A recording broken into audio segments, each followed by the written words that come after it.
ಸದಸ್ಯ ಆಯೋಗದ ವರದಿಗೆ ಬೇಕೇ ಬೇಕು, ಬೇಕೇ ಬೇಕು. ಒಳ ಮೀಸಲಾತಿ ಜಾರಿಯಾಗಲಿ, ಒಳ ಮೀಸಲಾತಿ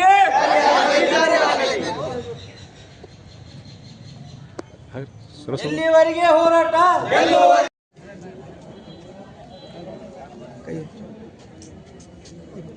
ಕೈ ತೆಗೆದ್ರನ್ನ ಹ್ಯಾಂಗ್ ಮಾಡಿ ಮತ್ತು ಇದು ಹೆಂಗೆ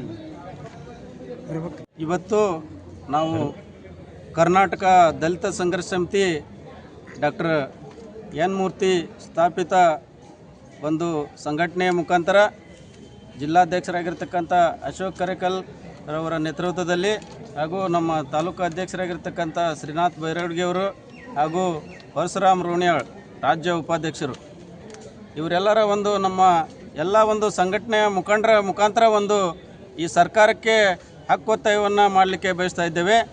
ಅದರ ಮೂಲ ಉದ್ದೇಶ ಏನಪ್ಪ ಅಂತಂದ್ರೆ ಸುಪ್ರೀಂ ಕೋರ್ಟ್ ತೀರ್ಪಿನಂತೆ ಪರಿಶಿಷ್ಟ ಜಾತಿಗಳಲ್ಲಿ ಒಳ ಮೀಸಲಾತಿ ಜಾರಿಗೊಳಿಸಿ ಶೀಘ್ರವಾಗಿ ಈ ನೇಮಕಾತಿ ಮಾಡ್ತಾ ಇರ್ತಕ್ಕಂಥ ಸುಮಾರು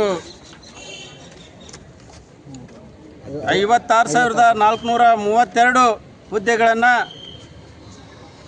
ಒಳ ಮೀಸಲಾತಿ ಇಲ್ಲದೆ ತುಂಬುತ್ತಿರುವುದು ಇದೇನಪ್ಪ ಅಂತಂದ್ರೆ ಮಾದಿಗ ಮತ್ತು ಸಂಬಂಧಿತ ಉಪಜಾತಿಗಳಿಗೆ ಭಾಳಷ್ಟು ಅನ್ಯಾಯ ಆಗ್ತಾಯಿದೆ. ಯಾಕಂದ್ರೆ ಸುಮಾರು ವರ್ಷಗಳಿಂದ ಕಸ ಗುಡಿಸುತ್ತಾ ಈ ಶೌಚಾಲಯಗಳನ್ನು ಸ್ವಚ್ಛ ಮಾಡುತ್ತಾ ಮಲಗಳನ್ನು ತಮ್ಮ ಹೆಗಲ ಮೇಲೆ ಹೊತ್ತುಕೊಂಡು ಊರನ್ನು ಸ್ವಚ್ಛ ಮಾಡುವಂಥ ಕೆಲಸ ಈ ಮಾದಿಗರು ಮತ್ತು ಸಂಬಂಧಿತ ಉಪಜಾತಿಗಳು ಬಹುಕಾಲದಿಂದ ಮಾಡ್ಕೋತ ಬಂದಿದ್ದಾರೆ. ಬಂಧುಗಳೇ, ಸುಮಾರು 30-40 ವರ್ಷಗಳಿಂದ ಈ ಮೀಸಲಾತಿಯಿಂದ ವಂಚನೆ ಆಗಿದ್ದಾರೆ.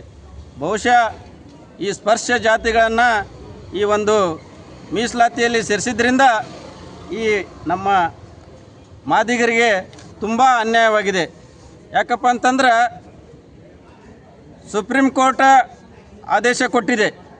ಅದರಂತೆ ಎ.ಜೆ. ಸದಾಶಿವ ಆಯೋಗದ ವರದಿ ಕೂಡ ಬಂದಿದೆ. ನಾಗಮೋಹನ್ ದಾಸರವರ ವರದಿ ಕೂಡ ಬಂದಿದೆ.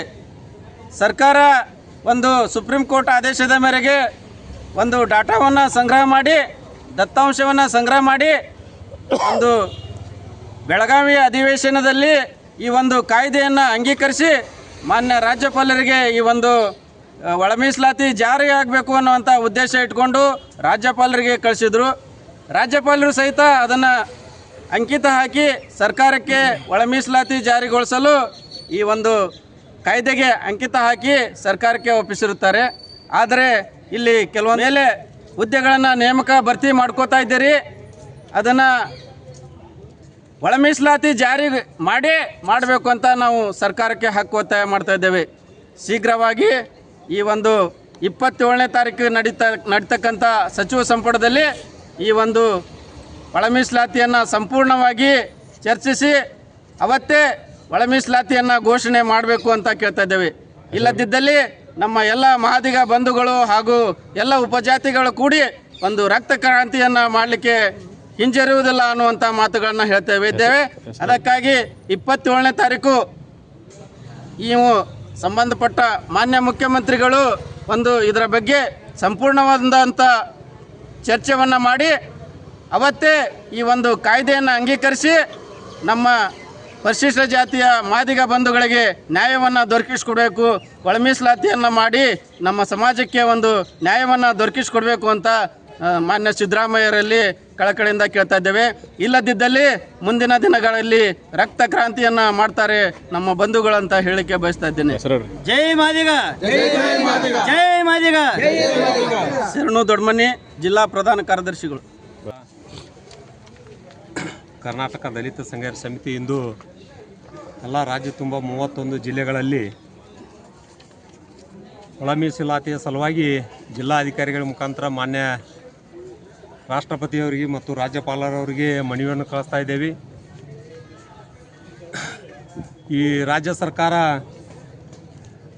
ಏನು ತಮ್ಮ ಒಂದು ಘೋಷಣೆಯನ್ನು ಮಾಡಿತ್ತು, ಯಾವ ರೀತಿ ಘೋಷಣೆ ಮಾಡಿತ್ತಂದ್ರೆ ಗ್ಯಾರಂಟಿಗಳನ್ನು ರಾಜ್ಯ ಸರ್ಕಾರ ಘೋಷಣೆ ಮಾಡಿ ಅದರ ಜೊತೆನೂ ಕೂಡ ಒಳ ಮೀಸಲಾತಿಯನ್ನು ಘೋಷಣೆ ಮಾಡಿತ್ತು.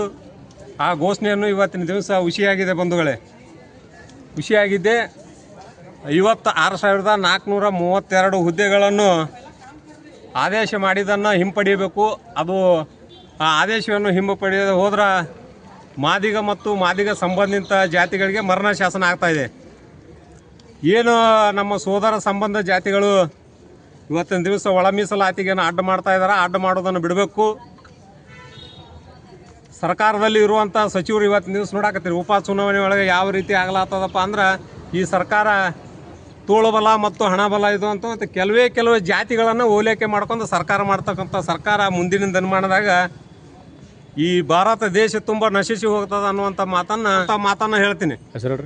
ಪರಶುರಾಮ್ ರೋಣಿಯಾಳ್ ಅಂತೇಳಿ, ರಾಜ್ಯ ಉಪಾಧ್ಯಕ್ಷರು ಆದಿಜಾಂಬವ ಸಂಘ. ವೃತ್ತಿಯಲ್ಲಿ ಕನಿಷ್ಠ ಜೀವನ ನಡೆಸುತ್ತಿದ್ದಾರೆ. ಹಾಗಾಗಿ ತೀರ ಬಡತನ, ನಿರುದ್ಯೋಗವಿಲ್ಲದೆ ದಯನೀಯ ಸ್ಥಿತಿಯಲ್ಲಿ ಬರಡು ಜೀವನ ನಡೆಸುತ್ತಿದ್ದಾರೆ. ಅಷ್ಟೇ ಅಲ್ಲದೆ 101 ಪರಿಶಿಷ್ಟ ಜಾತಿಗಳ ಆಯಾ ಜಾತಿಗಳ ಸಂಖ್ಯೆಗೆ ಕಾಣಿಸಿದಂಥ ಗೌರವಾನ್ವಿತ ರಾಷ್ಟ್ರಪತಿಗಳು ಭಾರತ ಸರ್ಕಾರ, ಮಾನ್ಯ ಪ್ರಧಾನಮಂತ್ರಿಗಳು ಭಾರತ ಸರ್ಕಾರ, ಘನತೆವೆತ್ತ ರಾಜ್ಯಪಾಲರು ಕರ್ನಾಟಕ ರಾಜ್ಯ ಮತ್ತು ಸನ್ಮಾನ್ಯ ಮುಖ್ಯಮಂತ್ರಿಗಳು ಕರ್ನಾಟಕ ರಾಜ್ಯ ಇವರ ಸನ್ನದಿಗೆ ಕಳಿಸಿಕೊಡ್ಬೇಕಂತ ಮಾನ್ಯ ಜಿಲ್ಲಾಧಿಕಾರಿ